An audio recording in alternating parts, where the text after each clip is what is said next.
I got into my roommate Marcus's car and found a tube of personal lubricant in the glove compartment. I didn't say a word. I just secretly replaced it with industrial superglue. And what happened next forced our neighbors to make an emergency call to the fire department. I'm so glad you're here. If you're watching this video, please like and subscribe to my channel and tell me in the comments where you're listening to my story of revenge from.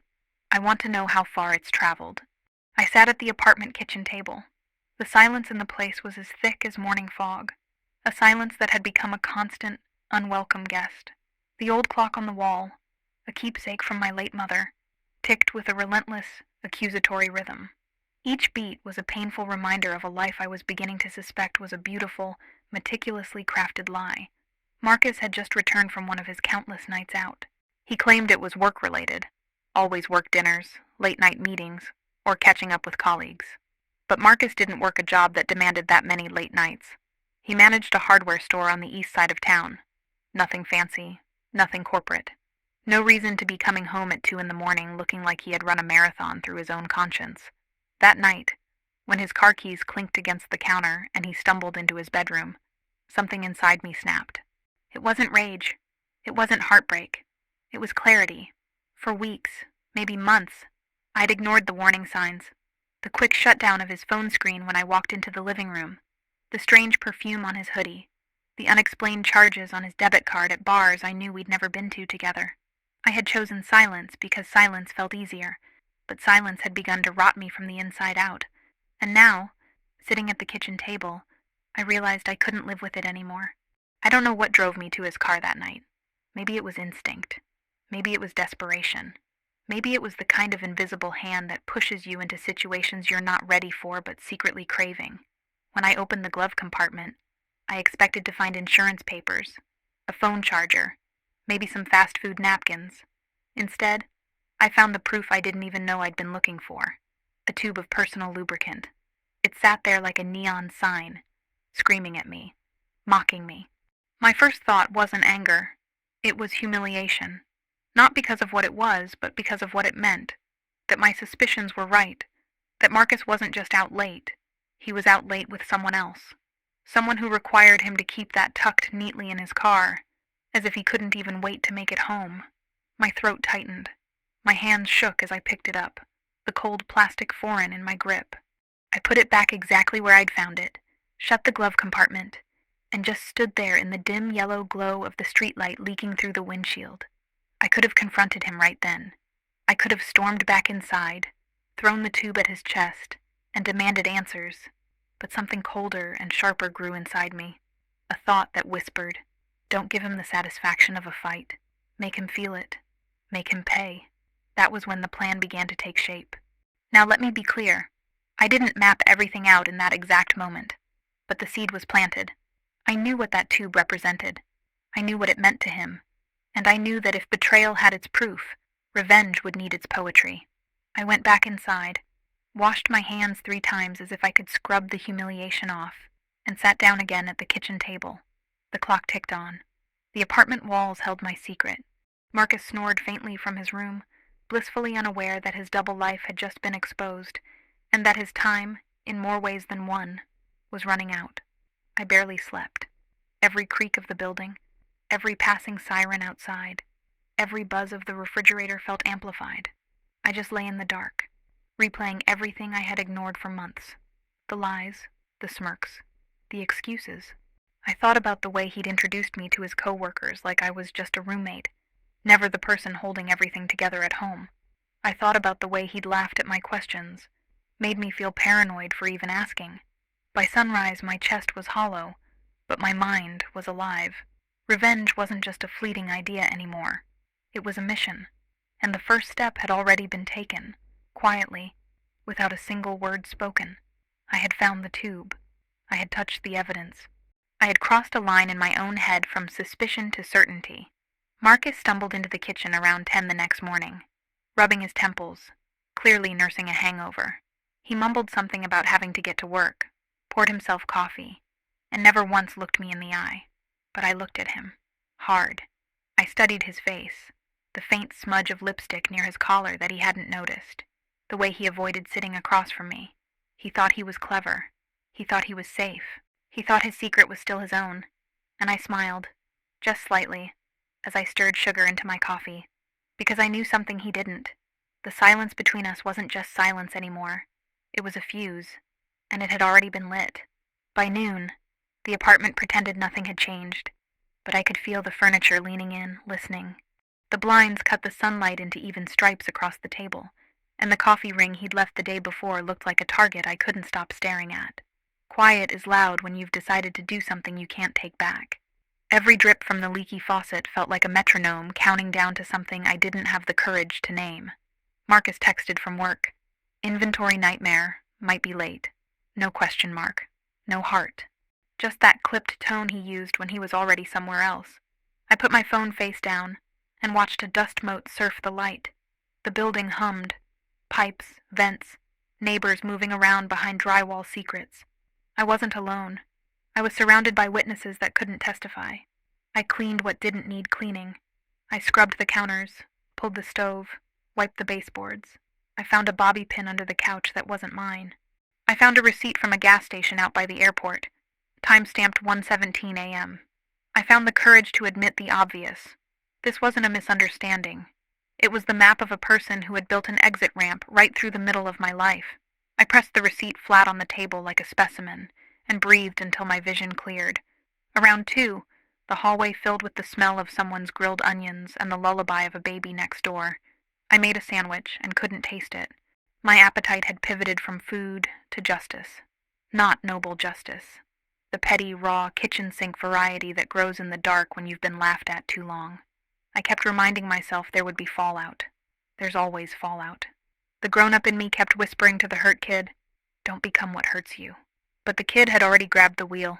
I took a shower and stood under water hot enough to steam the mirror. I rehearsed what I might say when the moment came. Not a speech. Just a sentence. I wanted something that would land like a gavel. You made me doubt my own eyes. You lied when you were already forgiven. You chose casual over honest. None of them were right. Truth doesn't audition. It just walks on stage and demolishes the set. My best friend Tasha FaceTimed me mid-afternoon. "You look like you didn't sleep," she said. No hello. Tasha can smell chaos through a phone. She's the kind of friend who will hold your earrings and your soul at the same time. I angled the camera to hide the receipt. "Didn't," I said. "He was out late. Again." "Girl," she sighed, already loading the word with a decade of warnings. "You gonna talk to him or write an entire novel in your head first?" "Working on a novella," I tried to joke, but my voice cracked. She frowned. "Okay, real talk. If you're done, be done. If you're not, stop doing the part where you hurt yourself trying to make him confess. He's not a priest, he's a problem." I almost told her everything. The car, the glove compartment, the choice I had already made. But I didn't. Maybe I didn't want her to stop me. Maybe I wanted to own the consequences the way he owned the lies. "I hear you," I said. She squinted at me. "Promise me you'll keep it legal."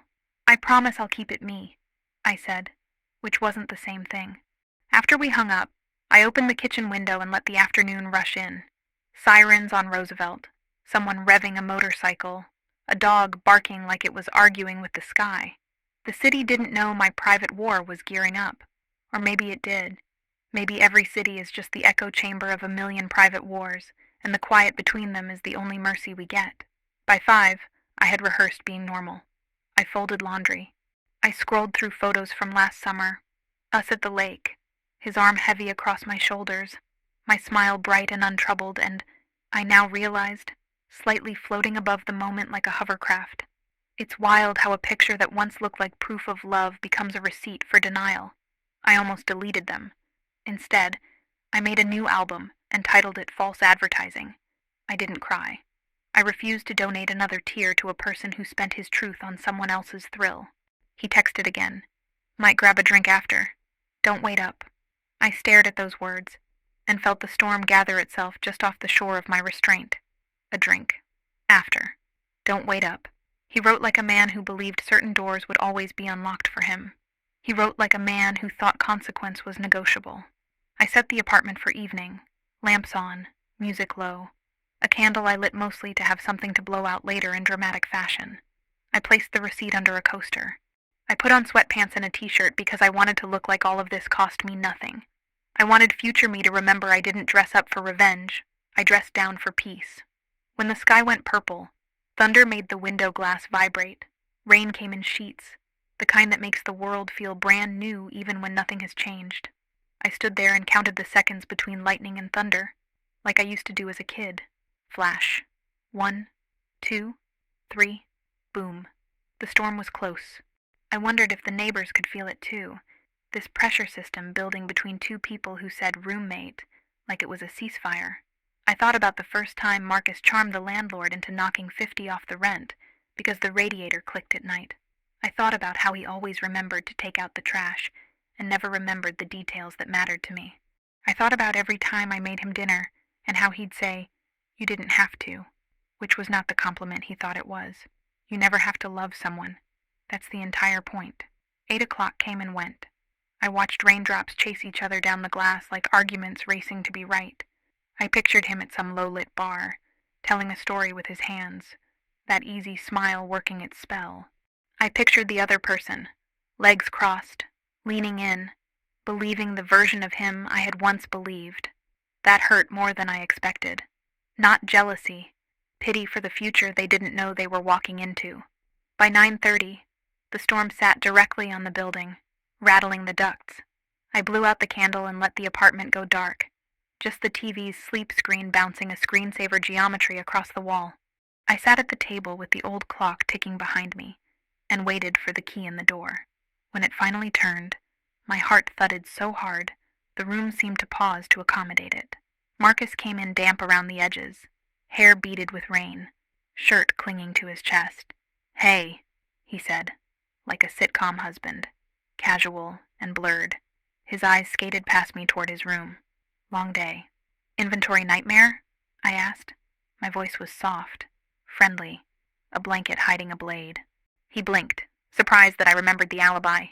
"Yeah, new pallets, shortages, boring." I said. I stood stretched like I had been napping. "Hungry?" He shook his head. "Wiped. Gonna crash." He brushed a kiss into the air in my direction. Nothing landed. Then he paused, reoriented, and added, "You good?" I let the question hang. I thought about telling him I wasn't good, that Good had packed a bag and left hours ago.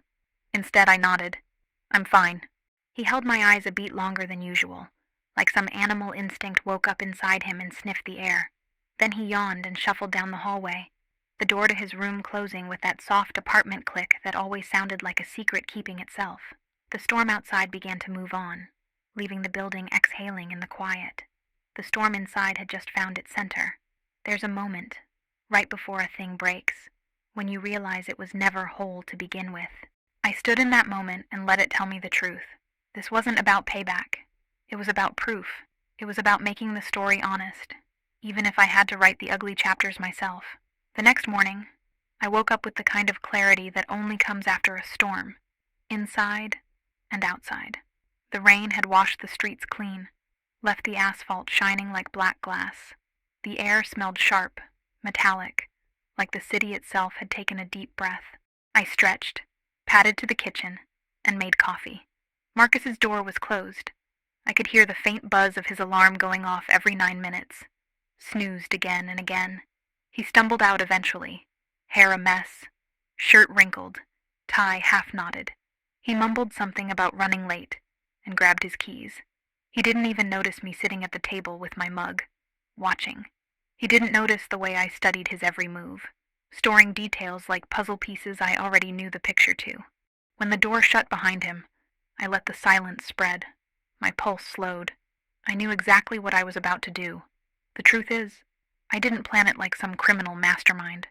I didn't sit with a notebook and sketch out timelines. I didn't pace the floor like a movie villain, whispering monologues into the mirror. It was simpler than that, cleaner. He had left his proof in plain sight, tucked inside his glove compartment like it was just another receipt or pen. And I had decided to answer him in the language he understood, through the same object, the same hiding spot.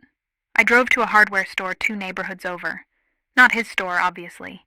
I wasn't about to risk running into one of his coworkers, smiling with their secrets and asking how my weekend was. I chose a place where the floors smelled like sawdust, and the employees minded their business. The kind of store where nobody looks twice when you buy something you probably shouldn't. Walking down those aisles, I thought about every lie he'd told me. I thought about the lipstick I'd scrubbed out of his hoodie, the texts he'd deleted too slow, the way his smile had shifted into something tight and guilty whenever I asked where he'd been. I thought about how I'd swallowed all of it, spoon-fed myself silence, because the alternative was a fight I wasn't sure I'd win. By the time I walked out of that store, a small brown paper bag crumpled in my fist. My hands had stopped shaking. Back at the apartment, I didn't hesitate. I waited until Marcus went for his usual quick errand after work, the one that always took 2 hours and left him smelling like perfume that wasn't mine. The second I heard his car pull away, I grabbed his spare keys from the bowl by the door. The evening light bled orange across the parking lot. Cicadas buzzed in the trees, the kind of sound that makes summer feel endless. I walked straight to his car, opened the glove compartment, and stared at the tube again. The audacity of it. How casual it sat there. How easy he made it for me to find. It felt like he was daring me, like betrayal had become so routine for him that hiding wasn't even necessary anymore. I picked it up, rolled it in my palm. Then I pulled the bag from my hoodie pocket and made the switch. No hesitation, no second guessing, just a smooth exchange. His secret for my answer.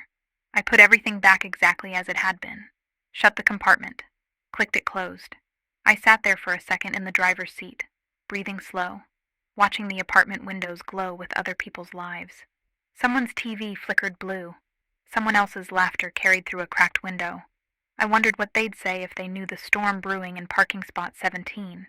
Then I slipped out, locked the car, and went back upstairs. Inside, the apartment smelled like leftover takeout. The lamp by the couch cast a soft light across the room. I sat at the table again, right where this all began, and let the weight of what I'd done settle into my bones. It wasn't fear I felt. It was something colder, something steadier, a strange satisfaction, like I'd finally taken back a piece of power that had been stolen from me. Marcus came home 2 hours later, humming under his breath, carrying a bag from the liquor store. He set it on the counter, glanced at me, and smiled. "Got us some whiskey," he said, like nothing in the world was wrong. I smiled back, a small, tight smile. "Nice," I said, and went back to scrolling my phone. He poured himself a drink, sank onto the couch, and flicked on the game. He didn't notice the way I watched him, didn't hear the way the silence between us had changed. He thought it was just another night in our apartment. He didn't know the fuse was burning, inch by inch, toward a fire neither of us could control once it lit. Later, as I brushed my teeth, I caught my own reflection in the bathroom mirror. My eyes looked different, harder, brighter. My mouth curved into a smile I didn't recognize. For the first time in months, I didn't feel powerless. For the first time in months, I felt ready. I climbed into bed, the hum of the city outside like white noise. Marcus's laughter drifted down the hall, muffled by the walls. I closed my eyes and thought about the glove compartment, about the neat little tube sitting in the dark, waiting. And I whispered to myself, almost a prayer, let him find it. Sunday morning came soft and golden, sunlight sneaking through the blinds and ribbons. The city outside was quieter than usual. Fewer cars, fewer footsteps, just the occasional bark of a dog being walked down the block. The kind of morning that begged for pancakes and pajamas, for lazy routines that pretended the world couldn't reach you. I woke up early, even though I hadn't meant to. My body was humming like it had secrets it couldn't keep. I padded into the kitchen barefoot, turned on the coffee pot, and let the aroma fill the apartment. For a moment, I almost convinced myself things were normal. Just a regular Sunday. Just me and Marcus, 2 roommates, sipping coffee, splitting bills, living quietly in our corner of town. But the normalcy was camouflage. Beneath it, something sharp throbbed in my chest. Marcus stumbled out of his room around 10, hair sticking up like a crown of bad decisions, rubbing his eyes. He yawned dramatically, scratched his chest, and grinned when he saw the stack of pancakes on the counter. "You're spoiling me," he said, voice still rough from sleep. I shrugged, flipping another pancake onto the plate. "Maybe I'm just in a good mood." He laughed, sat down, and drowned his plate in syrup. "I like this version of you, smiling, relaxed, relaxed." The word almost made me choke. I smiled anyway, tucking my own slice onto a plate and joining him at the table. We ate in silence, save for the clink of forks and the tick of that damn old clock on the wall. I studied him carefully, the way his shoulders slumped, the casual rhythm of his chewing, the faint bruise on his collarbone half hidden by his shirt. That bruise wasn't mine to explain. My fork cut into my pancake like it was skin. He caught me looking and smirked. What? Nothing, I said, sipping my coffee. Just, you look tired. Long week, he muttered, shaking his head. People don't realize how much work goes into running a store. I wanted to laugh. Work. That was his gospel, his shield. He always made his life sound like a never-ending battle with supply chains and schedules. Meanwhile, the evidence sat in his glove compartment, humming with truth he thought I'd never find. We finished breakfast. He cleaned his plate for once, whistling as he rinsed it in the sink. It was almost domestic, almost sweet, almost. But sweetness curdled fast when you remembered the rot beneath. Around noon, he announced he was heading out to run errands. Might hit the gym, grab groceries. You need anything? I shook my head. Nope. Got everything I need right here. He didn't hear the edge in my voice. Or maybe he did and chose to ignore it. Either way, he kissed his palm, slapped it against the door frame, and left like it was just another Sunday. I watched from the window as he crossed the lot, climbed into his car, and drove off. My heart thudded once, hard, like it wanted to leap out of my chest and chase him down. Because I knew. I knew that sooner or later, maybe not today, but soon, he'd reach into that glove compartment and grab the thing he thought was waiting for him. And when he did, everything ordinary about mornings like this would evaporate. I sat on the couch with my coffee and scrolled aimlessly on my phone. Instagram feeds of friends at brunch, kids at soccer games, couples smiling with hashtags about Sunday Fun Day. My thumb paused over one photo of Marcus at a bar, arm draped around a woman with auburn hair. It was tagged from last weekend, posted by someone in his orbit who clearly didn't know I existed. Or worse, knew and didn't care. I zoomed in. His smile was wide, his eyes bright. That was the version of Marcus he gave the world. Carefree, fun, reliable, a man everyone wanted to sit next to. I dropped the phone onto the couch beside me and leaned back, staring at the ceiling. I thought about how betrayal doesn't arrive like a storm. It seeps in like a leak, drip by drip, until one day the floor caves. And when it caves, you don't patch the leak. You burn the house. Hours passed. The apartment filled with lazy Sunday sounds. Neighbors vacuuming, someone playing guitar badly, a kid laughing outside in the courtyard. I made myself a sandwich, flipped channels on the TV, and acted like the world was normal. But underneath, I could feel the tension, like a string pulled tight, waiting to snap. When Marcus finally returned that evening, grocery bags in hand, he looked lighter, almost cheerful. He dumped the bags on the counter, whistled as he put things away, and even offered me one of the sodas he'd bought. Got your favorite, he said, holding it out like peace. I took it, smiled, and said, thanks. That was the thing. He thought everything was fine. He thought the world was still bending around his lies. He didn't see the way I was watching him. He didn't hear the ticking clock behind him like a countdown. He didn't know that his ordinary Sunday was already loaded with dynamite. Later, as the sun slid down and the streetlights flickered on, we sat on opposite ends of the couch, the TV casting shadows across our faces. He laughed at a joke on the screen, nudged my knee with his foot like we were still in sync.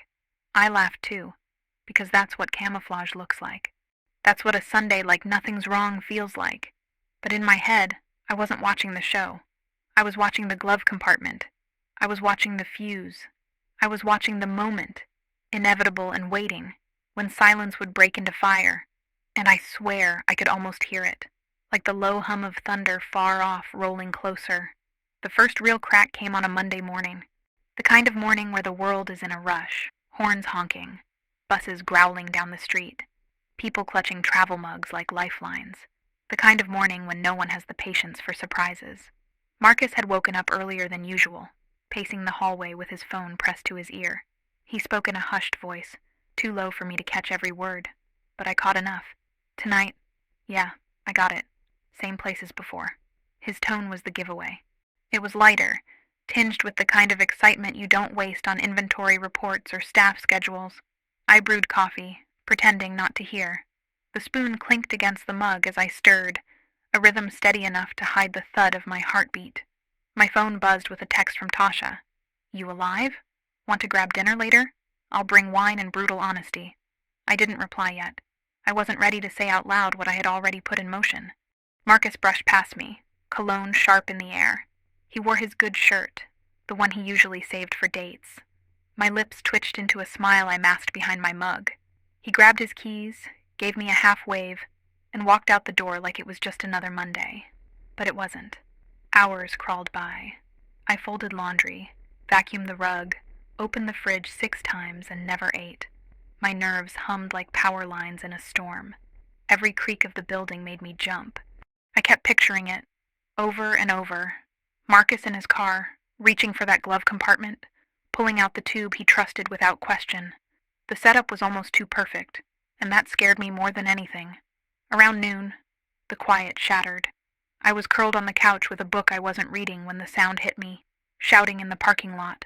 Sharp, panicked, cutting through the hum of the day. I shot up and ran to the window, and there it was. Marcus's car sat skewed across 2 spaces, the driver's door flung wide open. He was outside the car, red-faced, flailing his arms. A woman stood a few feet away, hands covering her mouth, her eyes wide with shock. I couldn't hear every word, but the panic was unmistakable. Then came the commotion. Another neighbor rushing out with their phone, yelling something about calling 911. And then, like some surreal movie, the wail of a siren in the distance, growing louder, closer. The fire truck pulled up fast, lights flashing, tires screeching. Neighbors spilled out onto balconies, phones recording, eyes wide. The air buzzed with curiosity, with scandal. I froze at the window, my hands pressed to the glass. My chest was tight, caught between victory and dread. This was it, the moment I'd engineered, the moment where Marcus's secret wasn't just mine anymore. It was the neighborhood's, the city's. Anyone with a phone would know. The firefighters jumped out, moving with practiced urgency. Commands flew back and forth. Someone brought out equipment. Marcus shouted, cursed, gestured wildly, his face twisted with a mix of pain and humiliation. I couldn't see every detail, and maybe that was for the best. The point wasn't what happened in those frantic minutes. It was what came after. The spectacle, the gossip, the whispers that would stain his name long after the sirens faded. I let the curtain fall closed and backed away from the window. My legs shook. I collapsed into the chair by the table, that damn clock ticking behind me like applause. This was what I'd wanted, wasn't it? To expose him, to make his lies visible, to take back the power he thought he held. And yet, as the sirens died down outside and the murmurs of the neighbors carried through the walls, I felt a hollowness in my chest. Satisfaction, yes, but also a creeping sense of what now? Because the fuse had burned all the way down, and the explosion wasn't just his. It was mine too. The apartment door slammed open. Marcus stumbled inside, pale and furious. His shirt clung to him with sweat, his hands trembling as he slammed his keys on the counter. "What the hell happened?" I asked, keeping my tone light, almost innocent. He spun on me, eyes blazing. "Don't play dumb." I tilted my head, feigning confusion. "What are you talking about?" "You know," he snapped, his voice cracked. God, I can't even—" He stopped, raked his hands through his hair, and let out a guttural sound, half growl, half scream. I sipped my coffee, calm as I could manage, though my insides twisted. Rough morning?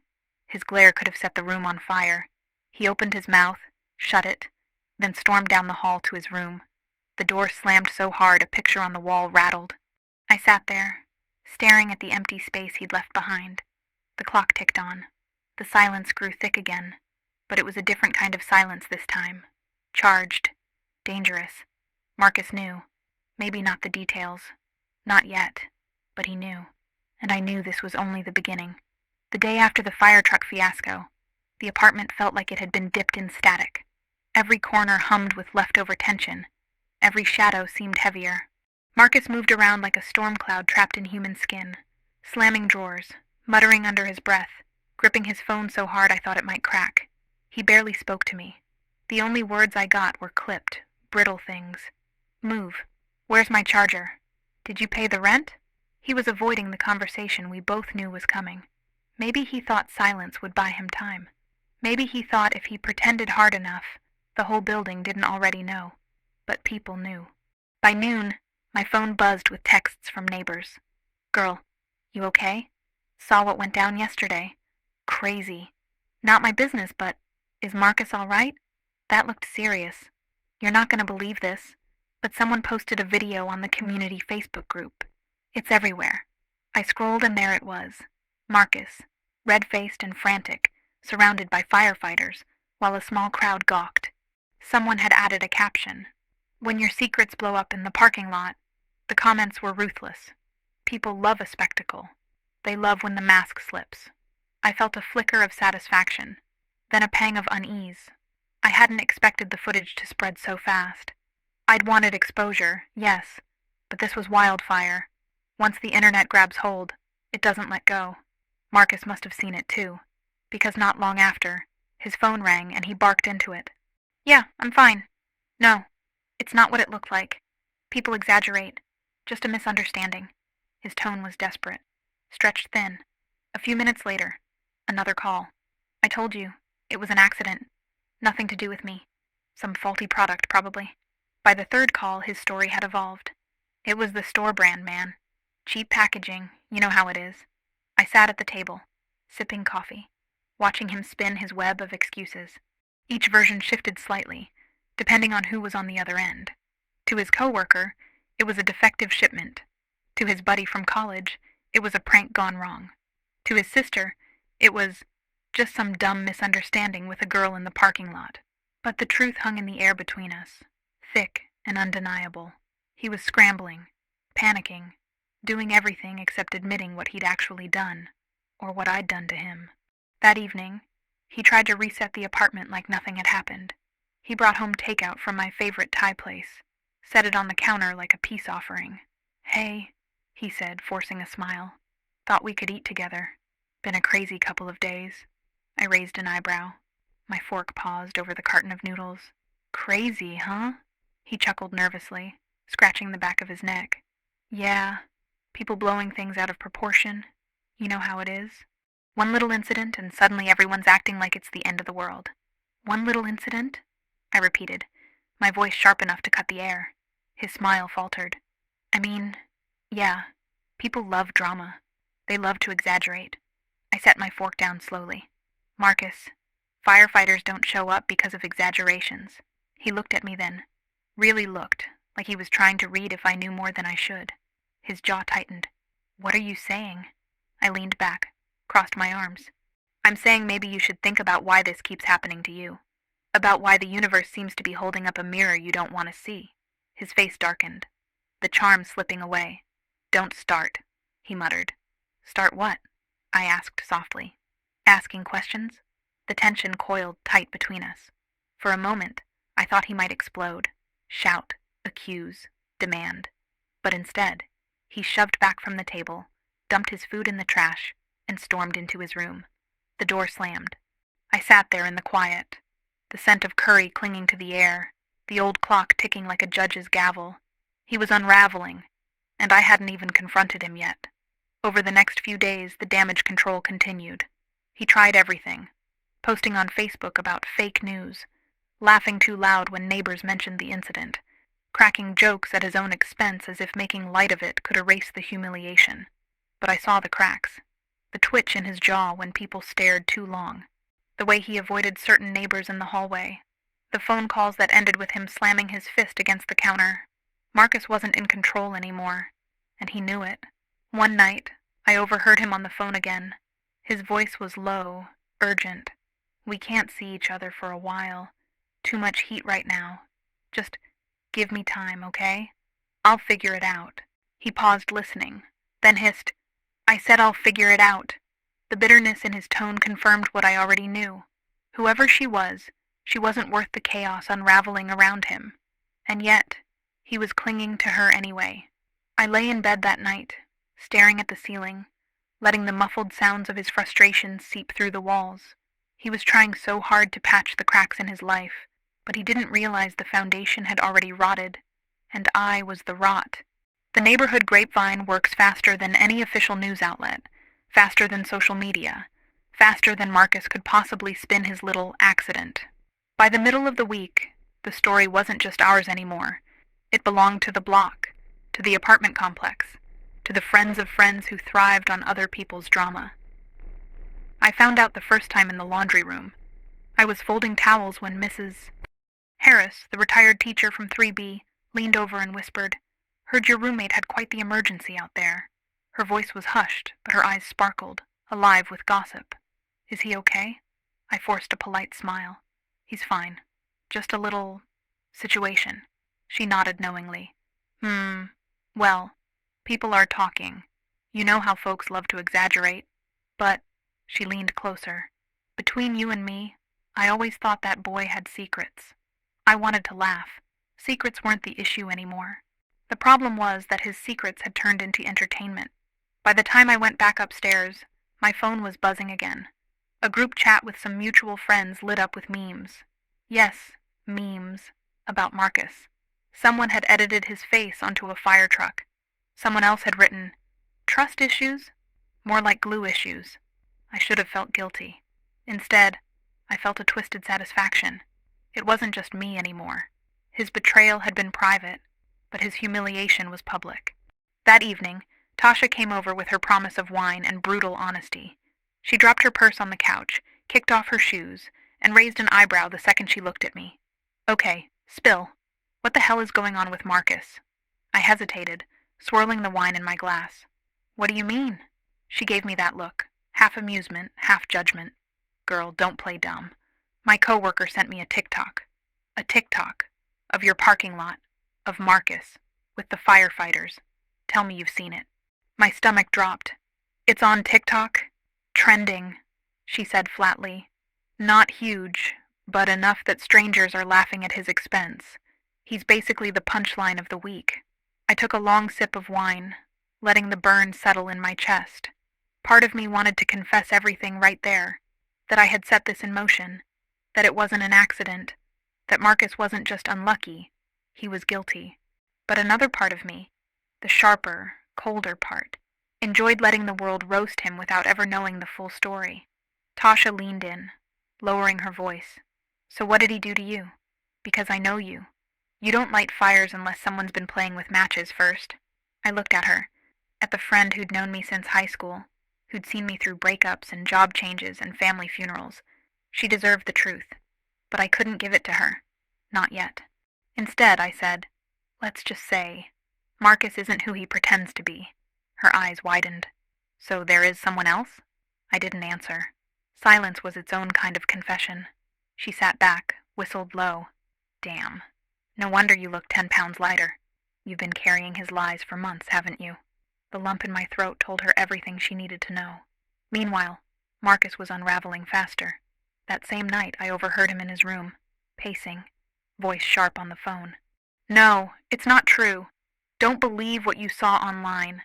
People twist things. I'm telling you, it was just bad luck." A pause, then, "What do you mean you don't know if we should keep seeing each other? This has nothing to do with us." Another pause, longer this time. His voice cracked. Don't do this. You don't get to walk away." I closed my eyes, listening to the sound of his desperation seep through the thin walls. It was almost poetic. The man who thought he could juggle lies was now juggling the fallout, and the world wasn't letting him drop a single ball without laughing. By the weekend, the gossip had reached new heights. At the local diner where Marcus usually grabbed breakfast, the waitress raised an eyebrow when he walked in. "Well, well," she said, smirking. "Glad you're in one piece." He stormed out without ordering. At the gym, one of his buddies clapped him on the shoulder. "Man, you're famous now." My girlfriend showed me the video. Marcus shoved his hand away and left mid-workout. At the store he managed, employees whispered behind his back. Customers snickered when he passed. He snapped at people, lost his temper over small mistakes. His boss pulled him into the office twice that week. The walls were closing in. And through it all, I stayed quiet. I cooked dinner, folded laundry, went to work, came home. To him, I was just the roommate living my life. But inside, I was watching the storm eat him alive. Tasha texted me again late Saturday night. You good? Or are you secretly enjoying the circus? I typed back, both, because the truth was, I was good. Better than good. For the first time in months, I wasn't doubting myself. I wasn't second-guessing every suspicion, every gut feeling. The world had confirmed what I already knew. Marcus was a liar. And now, he was paying the price. But deep down, in the quiet moments, a sliver of guilt crept in. Not because he didn't deserve it, but because I couldn't stop wondering how far the fall would go, and whether I'd be able to stop it once it hit bottom. It happened on a Thursday night, the kind of evening where the whole city felt restless. Horns sharper, sidewalks crowded, the air heavy like it couldn't decide whether to rain or choke you. I'd just come home from work, dropped my bag by the couch, and was heating up leftovers, when the apartment door banged open. Marcus stormed in like a man on fire. His face was flushed, jaw clenched so tight it looked painful. He didn't say hello. He didn't even look at me. He went straight to the fridge, yanked it open, grabbed a beer, and slammed the door so hard the magnet calendar fell off. I stayed quiet at first, spooning pasta into a bowl, pretending his storm had nothing to do with me. But silence is gasoline when someone's already lit a match. You think this is funny? He snapped suddenly, spinning toward me. I blinked, feigning innocence. What? Don't play dumb with me. He pointed his beer like a weapon. This. All of this. The way people look at me. The whispers. The videos. You think I don't notice? You think I don't know? I set my spoon down carefully, heart pounding but face calm. Know what, Marcus? That you had something to do with it, he hissed. You've been walking around here all smug, like you're in on some joke. You're not slick. I see it. The pasta steamed between us, the smell of garlic and tomato sauce filling the silence. I crossed my arms and leaned against the counter. So, what exactly are you accusing me of? His eyes darted, anger wrestling with paranoia. He stopped, swallowed hard, then lowered his voice. You went through my car, didn't you? For a second, my pulse stuttered. He was closer to the truth than I'd expected, but I didn't flinch. I raised an eyebrow. Why would I go through your car? Because you're nosy, he shot back. Because you can't mind your business. Because you... His words tangled. He slammed the beer on the counter, foam spilling over. I let a slow smile curve my lips. Because I what, Marcus? His breathing was heavy, ragged. His hands shook slightly as he raked them through his hair. Forget it, he muttered. Just forget it. But forgetting wasn't an option anymore. I pushed away from the counter, walked right up to him, close enough to see the vein pulsing in his temple. You want to know what I think? I said softly. I think you're not mad at me. I think you're mad that your little secret got dragged into the daylight, and now everyone knows you're not who you pretend to be. His jaw tightened. Watch it. Or what? I challenged, my voice rising. You'll what, Marcus? Lie again? Run off to your next business meeting? Maybe stash a little more evidence in your car and hope I don't find it this time. That broke him. His face twisted, and he slammed his fist against the counter, the sound echoing through the apartment like a gunshot. You don't know what you're talking about, he roared. The neighbors did. I knew they did, because the next thing I heard was the muffled slam of a door down the hall and footsteps pausing outside our apartment. People were listening. They always listened. I lowered my voice deliberately, slicing him with calm. I know exactly what I'm talking about. You've been lying for months. To me, to her, to everyone. And now, you're just a punchline. His eyes burned. For a second, I thought he might throw the beer bottle, shatter it against the wall. But instead, he pointed a trembling finger at me. You'll regret this, he spat, and then he grabbed his jacket, stormed out, and let the door slam behind him. The apartment shook with the force of it. The pasta on the counter had gone cold. My hands trembled, though my face had stayed steady the whole time. I sank into a chair, exhaling slowly, letting the adrenaline drain out of me. The hallway outside buzzed with whispers. Doors creaked open. Hushed voices traded notes. The neighbors didn't just hear the fight. They'd add it to the story. Another chapter in the saga of Marcus, the roommate whose secrets had turned into neighborhood theater. And I knew this was only the first confrontation. There would be another. And next time, it wouldn't end with him walking away. The confrontation changed something. It wasn't just the words we threw at each other that night. It was the shift in the air afterward. The walls seemed thinner, the silences heavier, the ground beneath our apartment more unstable. Every time Marcus looked at me, his eyes carried a mixture of suspicion and rage, like he was seconds away from demanding the truth, but too scared of what he might hear. By Saturday morning, the damage had stretched beyond our walls. I realized it when I walked into the corner coffee shop. Normally it was my safe place. The smell of roasted beans, the sound of milk steaming, the little bell over the door that reminded me of slower times. But that day, the barista froze when she saw me. She gave me a tight smile, the kind you give someone at the center of a rumor. Two women at a table near the window stopped mid-conversation. Their eyes slid over me, then back to their lattes, then back to me again. I didn't have to guess what they were whispering about. Marcus's story wasn't just his anymore. It was mine too. When I got back to the apartment, Marcus was on the phone, pacing the living room. His voice was sharp, defensive. People are lying, man. They're twisting it. You know how the internet is. They see one clip, and suddenly they think they know your whole life. He glanced at me as I walked past, his face taut with stress. Yeah, he continued into the phone. I'm gonna set the record straight. I can't let this ruin me. That's when I realized what he was about to do. Marcus didn't know how to sit with shame. He didn't know how to let a wound scab over. No, he had to claw at it, show it off, spin it into a story where he was the victim. And now, with his pride bleeding out in public, he was going to make his move. That night, he went live on Facebook. I watched from my room, phone in hand, listening to his voice echo through the thin walls. His face filled the screen, lit by the glow of his laptop. He looked ragged, but determined. Hey, everybody, he began, forcing a tight smile. So I know you've all seen the video. I know there's been a lot of talk, a lot of rumors, and I just want to clear things up.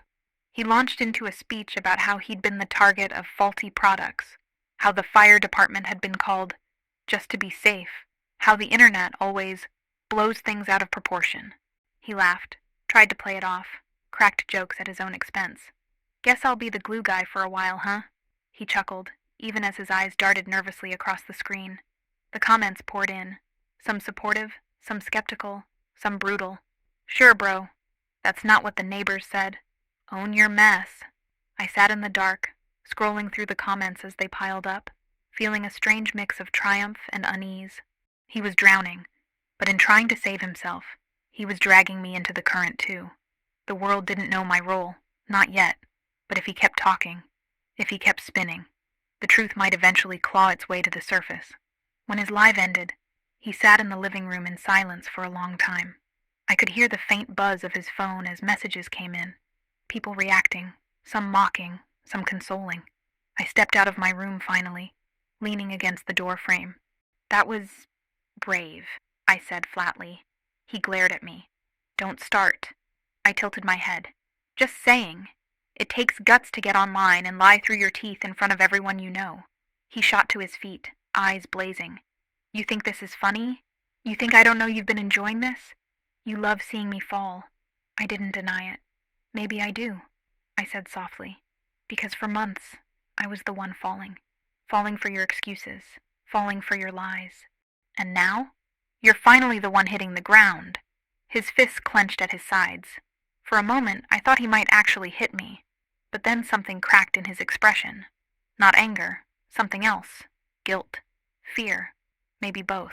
He sank back onto the couch, buried his face in his hands, and groaned. I didn't mean for any of this, he muttered, and for the first time since this began, I felt the sharp edge of guilt cut through my victory. Because here's the truth no one talks about. Revenge doesn't just expose the liar. It exposes you too. It shows you the parts of yourself you didn't want to see. The coldness, the cruelty, the part of you that can look at someone else's humiliation and smile. I stood there, staring at Marcus, wondering how much of this was his fault, and how much of it was mine now too. And that was the turning point. Not the viral video, not the fire truck, not even the confrontation. The turning point was me realizing I wasn't just writing his downfall. I was writing mine too. The fallout was never supposed to spread beyond Marcus. That was the unspoken rule I had set for myself. This was between us. His lies, My revenge. End of story. But rules don't hold up when gossip grows legs, and by the second week the ripples started hitting people who had nothing to do with our war.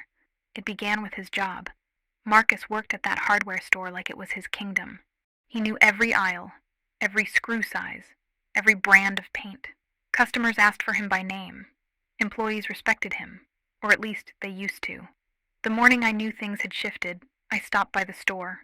I told myself it was just to pick up light bulbs. But really, I wanted to see it for myself.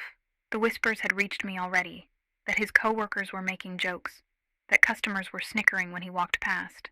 Sure enough, the second I stepped through the automatic doors, I felt it. The hum of gossip. 2 employees by the registers glanced at me, then quickly looked away, smirking.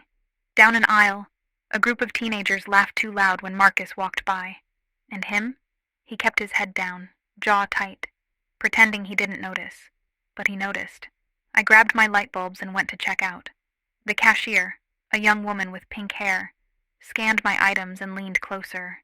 "You live with him, right?" she whispered. I blinked. "Excuse me?" "Marcus," she said, nodding toward where he stood by the paint counter, stacking cans with more force than necessary. "He's your roommate?" I hesitated. "Yeah, why?" She smirked. "Just, wow, you must have stories. Dude's like infamous right now." I paid quickly and left without answering.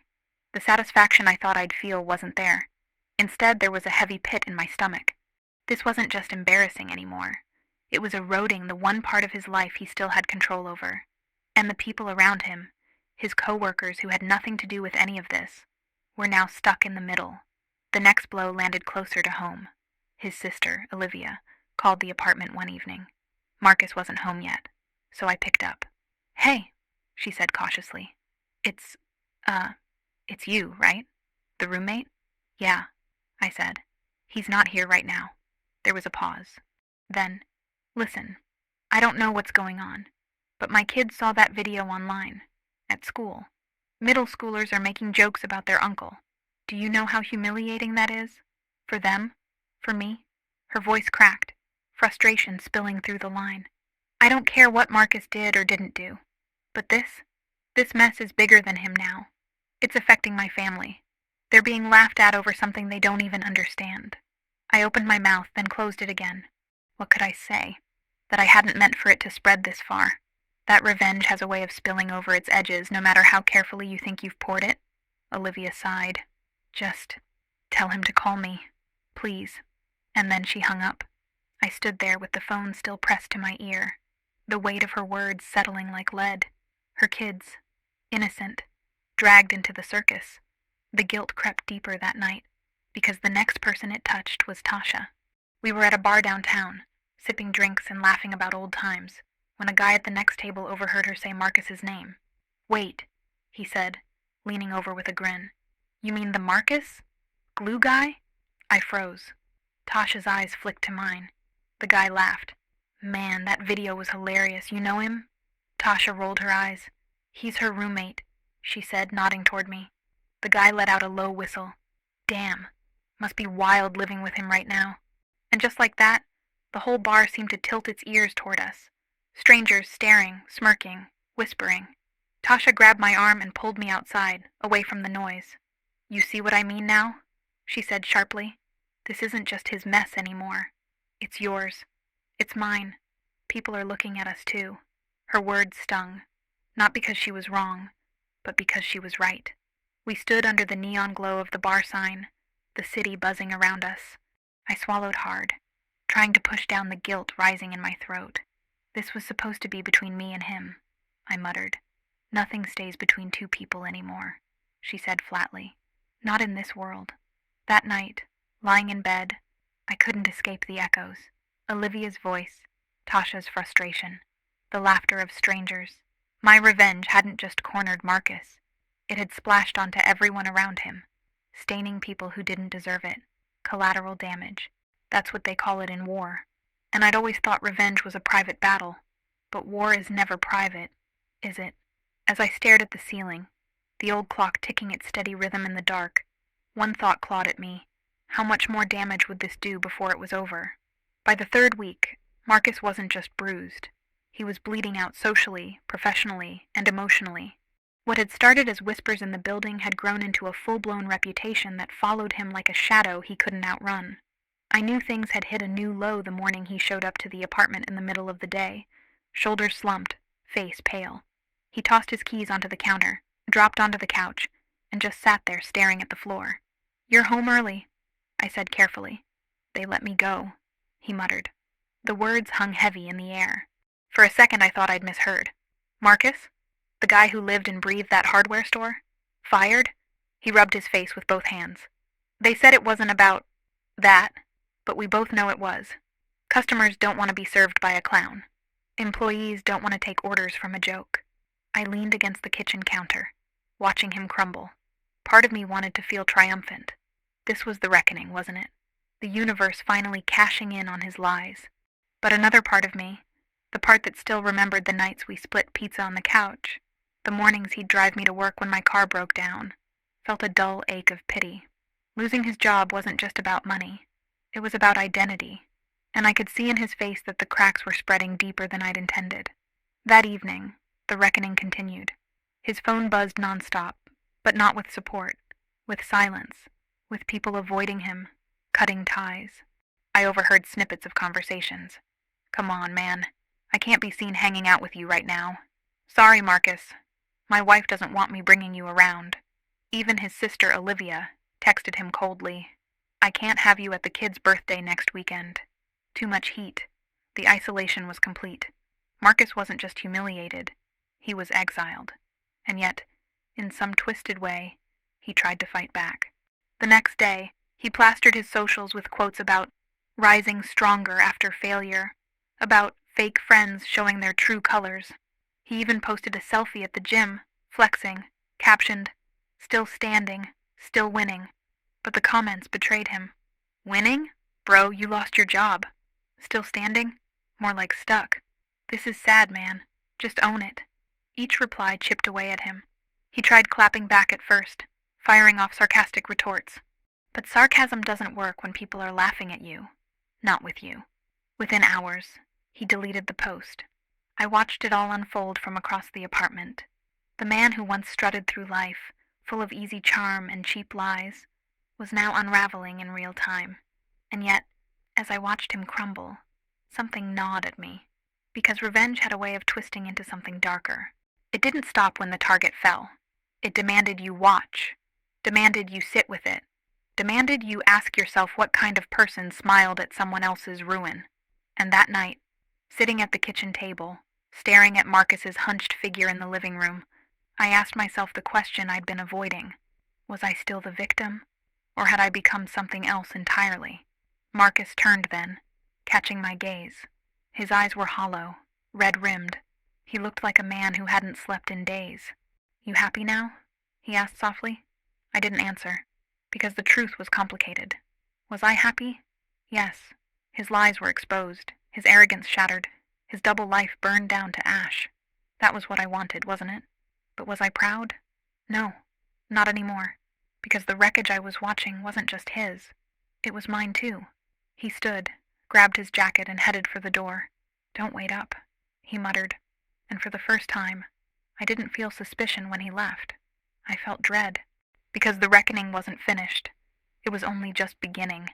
Tasha didn't knock when she came by. She never did. She let herself in with the spare key I'd given her years ago, back when we were still fresh out of college, and believed friendship was about convenience as much as loyalty. She dropped her purse on the couch, took one look at me sitting at the table with the old clock ticking behind me, and sighed. "Damn," she said, sliding into the chair across from me. "You look like you haven't slept in a week."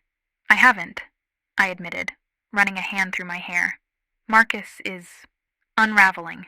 "Good," she said bluntly. "That's what he deserves, right?" The words should have felt like a balm. Instead, they felt like salt in a wound. I wrapped my hands around my coffee mug and stared into the dark liquid. Maybe, but it's not just him anymore. His sister called me. Her kids are getting teased at school. People who never even knew about his lies are caught in the fallout. Tasha tilted her head, studying me.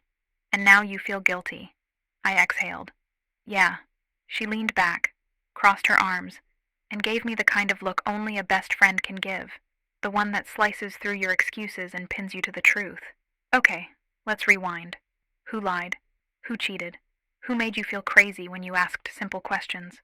Marcus, I said quietly. Exactly. Who humiliated you in silence for months while you carried the weight of his secrets? Marcus. Then why are you carrying his guilt too? She pressed. Her words hit like a slap. I blinked, my throat tight. Because I crossed a line, Tosh. I didn't just leave. I didn't just call him out. I made sure the whole world laughed at him. Tasha didn't flinch. And maybe that's the only way he was ever going to learn. You think a calm sit-down chat would have made him change? Please. He would have lied straight to your face again, and you know it. I opened my mouth, then shut it. She wasn't wrong. She leaned forward, resting her elbows on the table. You're not a saint, okay? None of us are. You snapped. You got even. Maybe it went farther than you planned. But let's be real. Marcus lit the match. All you did was fan the flames. I let out a shaky laugh. You make it sound so simple. It is simple, she said. He hurt you. You hurt him back. Now you're standing here asking yourself if you're a bad person because you didn't take the high road. Guess what? The high road is lonely and overrated. Her bluntness should have made me laugh, but instead it made my chest ache. I don't know if I like who I am right now. Tasha softened then. Her voice dropped. You're someone who survived betrayal, who got tired of swallowing lies, who demanded justice in the only language he understood. That doesn't make you a monster. It makes you human. The old clock ticked between us, each beat heavy with meaning. I started, then stopped, searching for the words. I didn't expect it to feel like this. Hollow. Messy. I thought I'd feel free. You will, she said firmly. But freedom doesn't come without fallout. You're standing in the rubble right now. That's why it feels heavy. But trust me, once the dust settles, you're going to breathe easier. I wanted to believe her. I wanted to cling to her certainty like a lifeline. But part of me couldn't shake the image of Olivia's voice cracking on the phone, of those kids being teased at school, of Marcus's hollow eyes when he asked if I was happy now. Tasha reached across the table, squeezed my hand. Listen, you can't undo what's been done, but you can decide what happens next. You can either keep feeding the fire, or you can start figuring out how to move forward. Her words lingered long after she left. That night, lying in bed, I replayed them over and over. Move forward. Move forward. But what did moving forward even look like? An apology? A confession? Cutting Marcus out entirely? The ceiling above me held no answers. The old clock ticked in the dark, each beat a reminder that time was moving whether I figured it out or not. And for the first time since this all began, I wondered if revenge hadn't trapped me in the very cage I thought I was escaping. Confessions don't arrive like lightning. They creep in slowly, wearing you down until silence becomes heavier than the truth. For me, it started with the sound of Marcus in his room, pacing back and forth, the floorboards groaning under his weight. He was unraveling more every day, and each thud of his footsteps felt like it was pounding against my ribcage. By Thursday, I couldn't take it anymore. The walls were closing in, the old clock on the kitchen wall ticking like a metronome counting down to a sentence I hadn't spoken yet. My chest was tight, my thoughts circling like vultures. I needed to let it out, so I called Tasha. She answered on the second ring, her voice warm but wary. Hey, you sound like you've been chewing glass. Can you come over? I asked. I need to say something. 15 minutes later, she was on my couch, wine bottle in hand, eyes sharp as scalpels. All right, she said, pouring me a glass first. Spill, and don't you dare sugarcoat it. My hands trembled as I held the glass. I stared at the red liquid swirling inside, stalling, searching for words that wouldn't taste like poison. You know the whole glue thing? Her eyebrows shot up. Yeah, what about it? I took a shaky breath.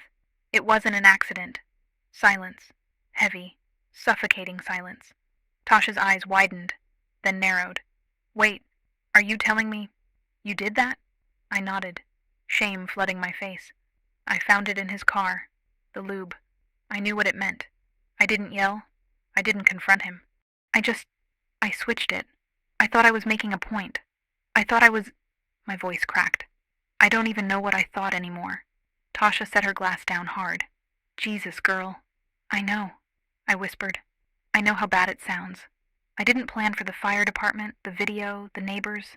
I wanted him to feel humiliated, to feel powerless, like I had for months. She leaned back, rubbing her temples. Damn, that's some next-level revenge. Do you hate me? I asked quietly. Her eyes softened, though her voice stayed firm. I don't hate you, but I'm not gonna lie. I'm worried. This isn't just petty revenge. This could have gone really wrong. Like, dangerous wrong. My stomach twisted. I'd avoided thinking about that part, but she was right. What if it had gone worse? What if Marcus had ended up in the hospital? What if someone else had gotten caught in the crossfire? I wasn't thinking, I admitted. I was so angry, and now it's spiraled out of control. His job, his family, those kids at school, none of them deserved this. Tasha let out a long sigh. Okay, listen, you can't undo it. What's done is done. But you can own it. You can decide if you're going to bury this forever, or if you're going to be real about what you did. Real to who? I asked. To yourself. To him. To anyone else who matters. Her words sat heavy between us. Own it. Be real. Later that night, after she left, I sat at the kitchen table staring at my phone. The urge to confess to Marcus bubbled in my chest. To finally tell him that his humiliation hadn't been fate or karma or bad luck. It had been me. But the thought of his reaction terrified me. Would he explode? Call the cops? Lash out? Or worse, would he just look at me with that same hollow expression he'd worn when he lost his job, and say nothing at all? The silence of the apartment pressed in on me. The old clock ticked, steady and merciless. I picked up my phone and typed out a message to Olivia instead. Just 3 words. It was me. My thumb hovered over the send button. My pulse raced. Confessing to her would mean letting the secret escape. It would mean losing control. I deleted the message, dropped the phone, and buried my face in my hands. The confession was clawing its way out of me, but I wasn't ready. Not yet. And the longer I held it in, the heavier it became. Reparations don't come wrapped in neat bows. They arrive jagged, awkward, never quite enough to cover the damage already done. By the time I decided to take a step toward fixing things, Marcus was a shell of himself, pale, quiet, barely leaving the apartment except for quick runs to the corner store. His phone, once buzzing with constant calls and texts, sat abandoned on the counter, its screen dark and dusty. It started with Olivia. I dialed her number late one evening, hands trembling so hard I nearly dropped the phone. She answered on the second ring, voice guarded. Hello? Olivia, it's me, I said. Marcus's roommate. A pause. What do you want? I swallowed hard. I need to apologize. Not for him. For me. Some of this. What happened to Marcus? The way it spiraled. It wasn't just bad luck. I had a hand in it. Her silence stretched long, heavy, like she was weighing whether to hang up or listen. What do you mean? You had a hand in it. I closed my eyes, forcing the words out. I was angry. I found proof he was cheating. I didn't confront him. I made a choice. A bad one. The glue, the fire truck, the video. That wasn't random. That was me. The line went dead quiet. My chest tightened. Finally, Olivia exhaled sharply. Do you realize what you've done? My kids are being laughed at in school. My parents won't even pick up Marcus's calls because they're ashamed. And you're sitting there admitting you engineered the whole circus? Tears burned my eyes. I know. I wasn't thinking about anyone else. I just wanted him to feel what I'd felt. Small. Humiliated. Exposed. Congratulations, she said bitterly. Mission accomplished. But you didn't just expose him. You burned the whole family with him. The line clicked dead.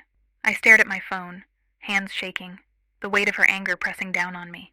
Reparations weren't going to be about forgiveness. They were about taking the blows I'd earned. The next step was Marcus.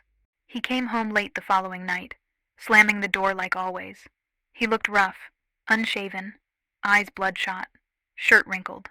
I sat at the table waiting, the old clock ticking behind me like a drumbeat of judgment. Marcus, I said softly. He dropped his keys, glanced at me with dead eyes. What? I need to tell you something. He let out a harsh laugh. What now? You gonna tell me you've been enjoying the show? You want me to thank you for being a front row spectator while my life goes to hell? No, I whispered. My throat felt tight, but I forced the words out. I need to tell you the truth. It wasn't an accident. The glove compartment. The glue. That was me. His whole body went still. The room seemed to shrink, the air pressing heavy between us. You? His voice was low, dangerous. Yes.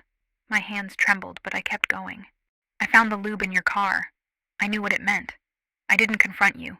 I didn't yell. I just switched it. I wanted you to feel humiliated, to feel powerless, like I had for months. His face twisted, fury and disbelief colliding. You ruined my life, he hissed. You ruined mine first.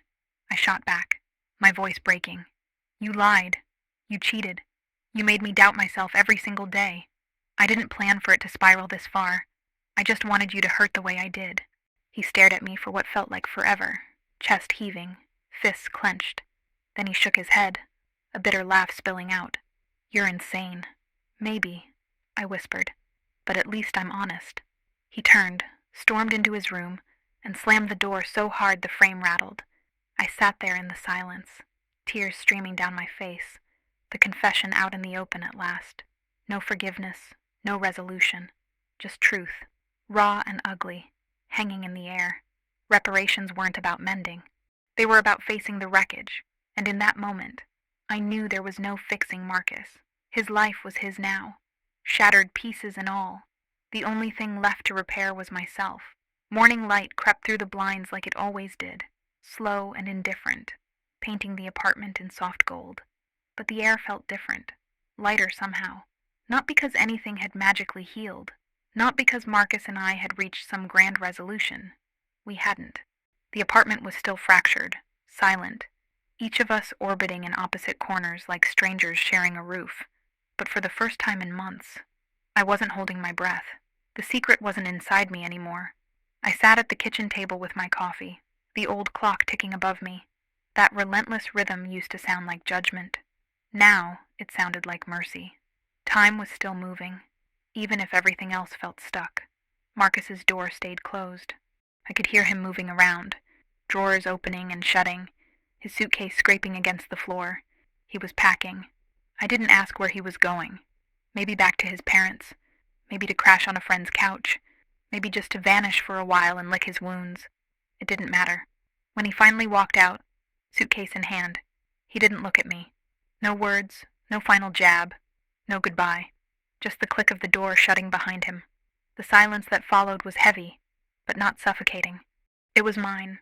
I took a long sip of coffee and let myself breathe. Here's the thing no one tells you about revenge. It doesn't end with fireworks. It ends in rubble. It ends with you sitting in the quiet, staring at the pieces, deciding what kind of person you're going to be now that you've proven what you're capable of. Do I regret what I did? Yes. And no. Yes, because innocent people got hurt. His sister, her kids, even Tasha, dragged into whispers and side-eyes she never asked for. I regret the way the fire spread beyond the person who lit the match. But no, because for the first time, Marcus was forced to live in the open. No lies, no charm, just raw, ugly truth.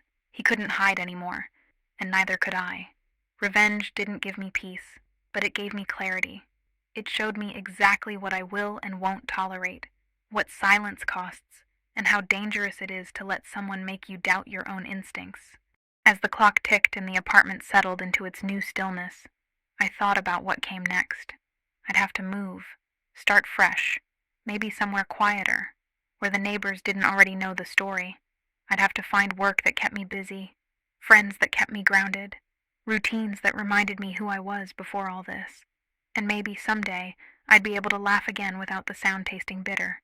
But for now, I sat in the sunlight of a new morning and let myself feel both the weight of what I'd done and the strange relief of surviving it. If you've been listening to this, I want to ask you something. Have you ever held a secret so heavy it poisoned everything around you? Have you ever wanted revenge so badly you didn't recognize yourself when you finally got it? Tell me in the comments. Share your story. Because here's what I've learned. We all carry scars from betrayal, and sometimes the only way forward is to speak them into the light. This was mine, and the morning after With Marcus gone and silence finally my own, I realized that survival doesn't always look clean. Sometimes it looks messy, ugly, cracked wide open, but it's still survival, and that, in its own way, is enough.